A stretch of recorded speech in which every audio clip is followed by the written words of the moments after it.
Kisah barodat, barodat di Aceh Raya. Lam karu Aceh, timungan barat non barat. Di Sabah tempat nuno caritra.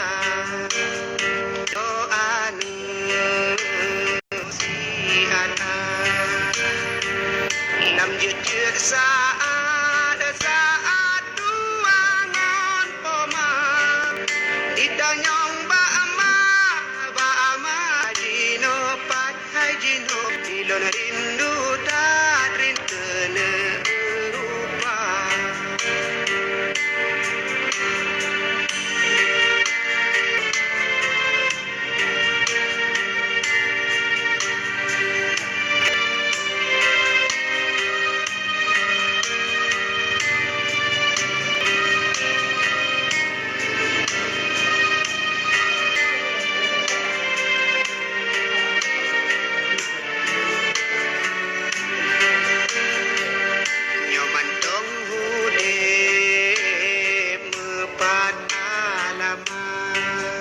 Ulun ja sedot ja sawat keraya.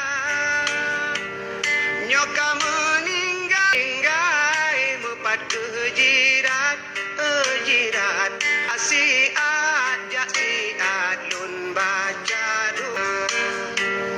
Hudip di poma dan di ayah. Lun jat patung upah nun bibu gada. Kanasib danyo gendaba.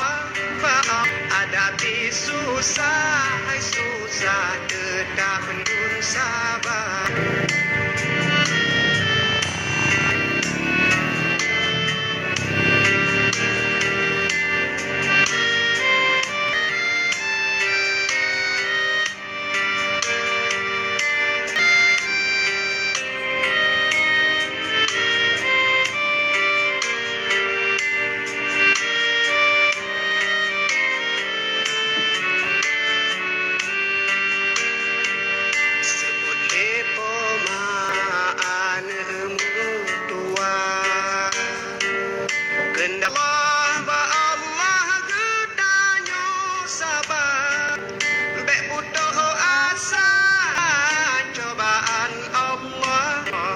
Sabar ngon tabah adu do bahagia. Dalam kedua kalimah Allah. Ubi musibah beletru dekat.